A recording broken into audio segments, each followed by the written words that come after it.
जो सदर हैं, जिलाध्यक्ष हैं सैपऊ वाले, उनसे गुजारिश करूंगा कि बेरोजगारी का जो मौजू है उस पर आप अपने विचार करें, व्यक्त करें। मोहतरम जनाब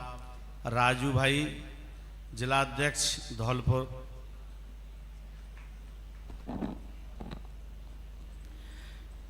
अस्सलाम वालेकुम बिरादरानी इस्लाम।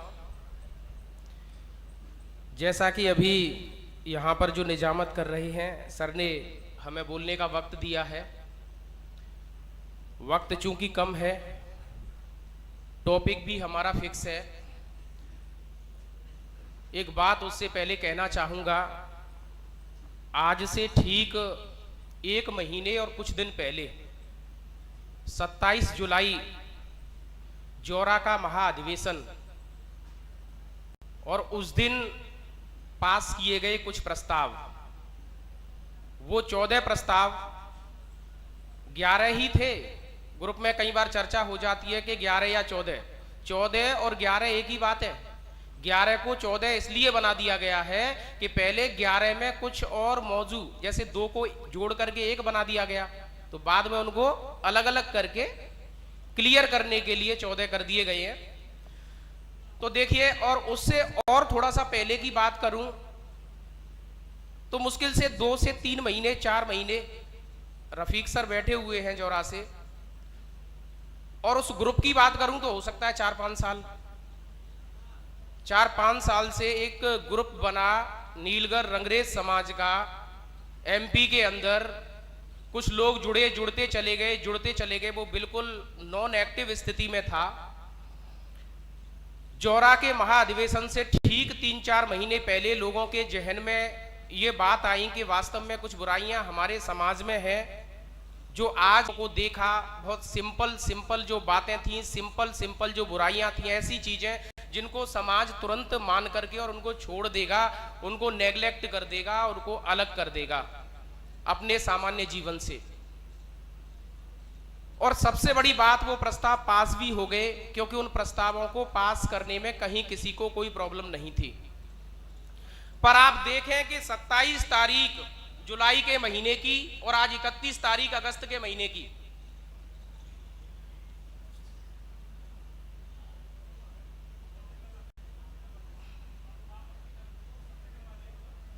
हाँ ठीक है, चलो कोई बात नहीं, चलिए। तो आज 31 तारीख अगस्त के महीने की, और मैं कहता हूं 1 महीने से थोड़ा सा ज्यादा वक्त हुआ है, और इंशाअल्लाह मध्य प्रदेश के अंदर शायद ही कोई बड़ा ब्लॉक रहा होगा, और मैं समझता हूं जौरा भी फ्री हो जाएगा बहुत जल्द, मुरैना भी हो जाएगा, जिला स्तरीय समिति भी बन जाएगी। आज हम उस मुकाम पर आ गए। मुझे लगता है इससे बड़ी क्रांति शायद ही इतने कम समय में किसी समाज में बुराइयों को लेकर के हुई होगी। एक बार जोरदार तालियां इस बात के लिए आप बजाएं। अब जहां नाम निकल करके आते हैं, बहुत सारे नाम हैं, नामों की फेहरिस्त हम लेते चले जाएंगे कि वास्तव में वो लोग जिन्होंने जमीन से जुड़ करके ना दिन देखा ना रात देखा, कहते हैं सर रात को हमको 2-2 बज जाते हैं, और वैसे हम भी देखते हैं मीटिंग्स रहती हैं, फोन पर बात करते रहते हैं, लोगों को समझाते हैं, और उसके बाद में फिर एक आम सहमति बना करके प्रॉपर तरीके से दूसरे दिन फिर लग जाते हैं, बातें सुनते हैं, जाते हैं लोगों में, गांव में जाते हैं, लोग कैसी भी बातें करते हैं, नेगेटिव भी करते हैं, पॉजिटिव भी करते हैं। मुझे लगता है 80 से 90% लोग पॉजिटिव बात करने वाले होते हैं। 10% लोग तो देखो हर जगह मिल जाएंगे आपको, कोई बहुत बड़ी बात नहीं है, लेकिन मैं उनके जज्बे को सलाम करता हूं, मैं उनकी इस मेहनत को सलाम करता हूं कि उन्होंने ऐसा इंकलाब ला दिया समाज के अंदर कि लोग आज हमारे धौलपुर के अंदर, धौलपुर के छोटे छोटे गांव के अंदर भी लोगों में ये बात है कि भाई कहीं ना कहीं कुछ तो हो रहा है। क्या हो रहा है ऐसा, हमको भी देखना चाहिए, मीटिंग कहां पर है, क्या हो रहा है ऐसा। तब कहता हूं कि जब सूरज ही पूछे कि सवेरा कब होने वाला है, जब सूरज ही पूछे कि सवेरा कब होने वाला है, तो निश्चित ही समझो कि अब कुछ होने वाला है। बात जहां तक बेरोजगारी की है, बात जहां तक रोजगार नहीं मिलने की है, तो ये बिंदु तो सीधा सीधा हमारे जो 14 मौजू हैं उनसे जुड़ता है। जहां हम एजुकेशन की बात कर रहे हैं, जहां हम शिक्षा की बात कर रहे हैं, और आज की इस भागदौड़ भरी जिंदगी में, आज के इस कंपटीशन के युग में, भयंकर प्रतियोगिता हर जगह, हर क्षेत्र में, चाहे नीट, पीजी, यूजी की बात करें, आईआईटी की बात करें, आरएएस, आईएएस की बात करें, एजुकेशन डिपार्टमेंट की बात करें, या कहीं भी किसी तरफ जाएं, एक बड़ा कंपटीशन हमको देखने को मिलता है। निश्चित तौर पे जनाब ऐसी बात नहीं है कि हमारे समाज में ऐसे बच्चे नहीं जो उस कंपटीशन को फाइट नहीं कर सकते, कर सकते हैं, लेकिन प्रॉपर तरीके से उनकी काउंसलिंग नहीं हो पाती, प्रॉपर तरीके से हम उनको गाइड नहीं कर पाते, प्रॉपर तरीके से हम उनको उनका रास्ता नहीं बता पाते, प्रॉपर तरीके से हम उनको उनके क्षेत्र को डिवाइड नहीं कर पाते, ये बता नहीं पाते कि वास्तव में तुझे किस क्षेत्र में जाना है। बहुत से जाने कितने ही ऐसे बच्चे हैं जो प्रॉपर गाइडेंस के अभाव में रह जाते हैं। इंटेलिजेंसी है उनके अंदर, बट कुछ नहीं साहब, 12th करने के बाद में एमपी से डीएलएड होती है, घर बैठे हो जाएगी, और फिर जुड़ते चले जाते हैं, उसमें जुड़ते चले जाते हैं, और इतने लोग हो जाते हैं, फिर कंपटीशन कोई जब एग्जाम देते हैं तो एक भीड़ होती है, उसमें से चंद जगह होती है, नहीं हो पाते। जहां तक रोजगार की बात है, हमें हमारे बच्चे के हुनर को पहचानना होगा, हमें हमारे बच्चे के अंदर की काबिलियत को देखना होगा, हमें हमारे बच्चे के अंदर जो जज्बा है, जिस क्षेत्र में करने का जज्बा है, उस जज्बे को पहचानना पड़ेगा, आइडेंटिफिकेशन करना पड़ेगा बच्चे का, और उस के हिसाब से हमें उसकी बेहतर काउंसलिंग करनी पड़ेगी। लेकिन घर वालों के लेवल पे कई बार वो काउंसलिंग नहीं हो पाती। तो मैं कहता हूं, आज जो समितियां हमारी बन रही हैं, ब्लॉक स्तरीय समितियां, आगे जाकर के इस जिला स्तरीय समितियां बनेंगी या बन भी रही हैं, तो इनका यही काम है कि भाई हम हमारे समाज के उन बच्चों को पहचानें, उन बच्चों का आइडेंटिफिकेशन करें, उनको सामने लाएं कि वो किस क्षेत्र में अव्वल है, किस क्षेत्र में बेहतर कर सकता है या कर सकती है, उनको बेहतर काउंसलिंग दें। मेरे बड़े भाई साहब धौलपुर से एडवोकेट शरीफ खान साहब, उनके दिमाग में बड़ी टीस रहती है इस बात की, बहुत उनके दिमाग में ये बातें हैं कि हम हमारे बिरादर के बच्चों को एजुकेशन से कैसे जोड़ें, हमें स्टेज चाहिए, मंच चाहिए। और मैं कहता हूं कि आज अगर धौलपुर में सबसे ज्यादा खुशी इस बात की है तो उनको है, क्योंकि 10 साल से 15 साल से उनके दिमाग में ये फिक्र रहती थी कि भाई मैं यहां पर धौलपुर के अंदर अपनी जमीन तक देने के लिए तैयार हूं, आप हॉस्टल की यहां पर अगर इंतजाम हो जाए, हॉस्टल की व्यवस्था हो जाए, तो वो बच्चे आकर के यहां पर पढ़े, जिला स्तर पर पढ़े, हम उनको बेहतर एजुकेशन देने में प्रबंध करेंगे। और सबसे बड़ी बात, जो हमारे समाज में बेहतर लोग हैं या कहीं से भी हमें लाने पड़े अच्छे काउंसलर, उनकी काउंसलिंग करवाएंगे, उनको बेहतर विकल्प देंगे, और उस विकल्प के हिसाब से उसको आगे बढ़ाने में उसकी मदद करेंगे, चाहे वो आर्थिक स्थिति के हिसाब से हो या फिर उनकी एजुकेशनल जो क्वालिफिकेशन है उसको आगे बढ़ाने की बात हो। आपको पता है, देखिए ये थोड़ी सी खराब सी बात होगी, नहीं बोलना चाहिए, लेकिन पंचर जोड़ते हैं बस, पंचर पुत्र, इस तरीके की भाषा ठीक नहीं है, पर फिर भी ये क्यों? उसका सबसे बड़ा कारण ये है कि एजुकेशन का अभाव है, शिक्षा नहीं, तालीम नहीं। तो देखिए,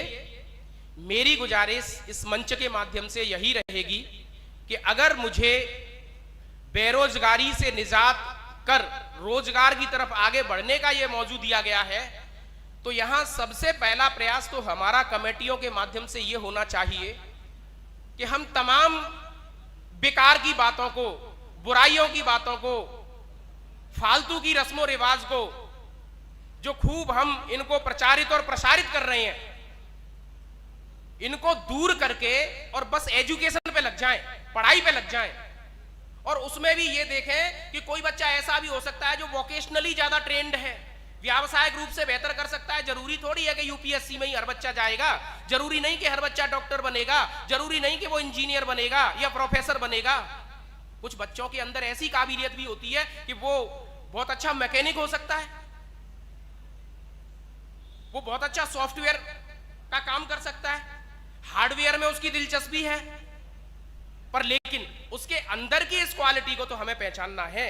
और उस क्वालिटी को पहचान करके भाई उसको उस उम्र में नहीं पता कि वो कहां जाए, क्या करे, क्या नहीं करे, लेकिन हम तो जानते हैं ना। और फिर कमेटीज के माध्यम से हम सभी लोग जुड़ भी गए भाई, एमपी के साथ राजस्थान भी जुड़ गया, माशाल्लाह कल को हमारा यूपी भी जुड़ जाएगा। तो ये कम से कम 3 स्टेट ऐसे हैं जहां हम इस बात की तरतीब बना सकते हैं निश्चित रूप से कि भैया सभी को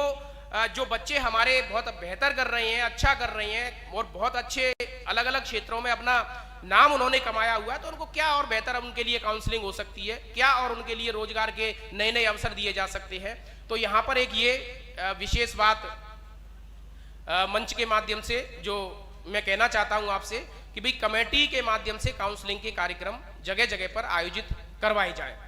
जहाँ हॉस्टल की बात है धौलपुर में,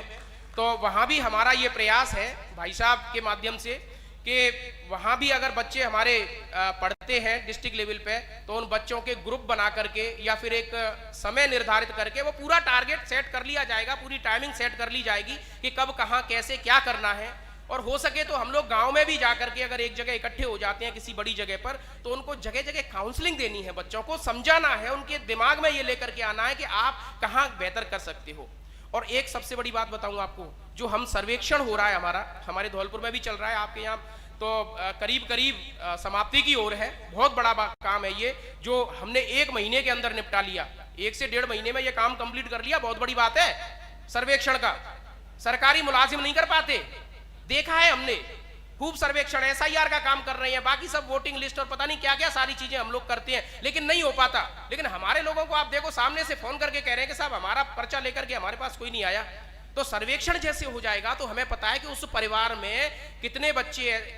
हैं, कौन कौन सा बच्चा किस क्षेत्र में डील कर रहा है, कहां पर कौन सा डिप्लोमा कर रहा है, डिग्री कर रहा है, या 12th में पढ़ रहा है तो 10th में उसकी क्या परसेंटेज है। वो सारी चीजें हमारे पास एक डाटा होगा और उस डाटा के हिसाब से सीधा हम टारगेट करेंगे कि आज हमें जैसे उस एरिया में जाकर के काउंसलिंग करनी है, कैरियर काउंसलिंग करनी है, तो हमें पता है कि यहाँ पर हमारे ये बच्चे हैं जिनको हमें काउंसलिंग देने का काम करना है। तो बात इन मुद्दों पे निश्चित रूप से एजुकेशन पे बात होनी चाहिए, क्योंकि शिक्षा वो शेरनी का दूध है, तालीम वो शेरनी का दूध है, इसको जो जितना पिएगा ना वो उतना दहाड़ेगा, इसमें कोई दो राय नहीं है। शिक्षा से सारी बुराइयां मिट जाएंगी। एजुकेशन हमको ये सिखाता है कि हमको क्या करना चाहिए और क्या नहीं करना चाहिए। एजुकेशन हमको ये सिखा देगा कि जब मैयत रखी है और उस समय आप लोग ये भंडारा कर रहे हो, क्या एक एजुकेशनल व्यक्ति, पढ़ा लिखा व्यक्ति क्या इस चीज को मतलब स्वीकार करेगा? आप समझे, नहीं करेगा, स्वीकारोक्ति हो ही नहीं सकती। आप समझो उधर दुख है अगले के और आप लोग बड़े चाव से बिरयानी खा रहे हो, तो ये अपने आप दिखती हैं चीजें। मैं समझता हूं हमारे मंच की जो निजामत कर रहे हैं सर, हमारे अगर मंच की तरफ बढ़ रहे हैं तो मेरा समाप्ति की ओर है वक्त, पर फिर भी 2 मिनट एक बात और कह करके मैं जाऊंगा इस मंच से। सिर्फ ये मेरा मशवरा होगा, चूंकि मुझसे कहा गया, तो 1-2 बात ये थी कि हम जैसे जाते हैं फील्ड में, गांव में जाते हैं लोगों का सर्वे करने के लिए। हमारे यहाँ MP में भी बातें निकल करके तो आती हैं, डिस्कशन होता है हम लोगों के बीच में मीटिंग्स में,